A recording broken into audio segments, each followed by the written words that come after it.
7:14-23 अंतर्यामी भ्रष्टता। तेव्हा त्याने लोकसमुदायाला पुन्हा बोलावून म्हटले, तुम्ही सर्वजण माझे ऐका व समजून घ्या। बाहेरून माणसाच्या आत जाऊन त्याला भ्रष्ट करील असे काही नाही, तर माणसाच्या आतून जे निघते तेच त्याला भ्रष्ट करीते। ज्या कोणाला ऐकावयास कान आहे तो ऐको।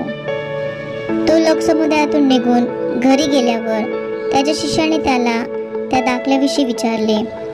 तो त्यांना म्हणाला, तुम्ही देखील इतके अज्ञानी आहात की काय? जे काही बाहेरून माणसाच्या आत जाते ते त्याला भ्रष्ट करू शकत नाही, हे तुम्हाला समजत नाही काय?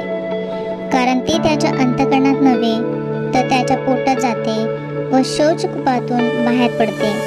अशा रीतीने त्याने सर्व प्रकारचे अन्न शुद्ध ठरविले। आणखी तो म्हणाला, जे माणसातून बाहेर निघते तेच माणसाला भ्रष्ट करीते। कारण आतून म्हणजे माणसाच्या अंतःकरणातून वाईट विचार निघतात, जार कर्म, चोऱ्या, खून, व्यभिचार, लोभ, दुष्टपणा, कपट, कामातुरपणा, हेवा, शिवीगाळी, अहंकार, मूर्खपणा या सर्व वाईट गोष्टी आतून बाहेर निघतात व माणसाला भ्रष्ट करीतात। आमेन।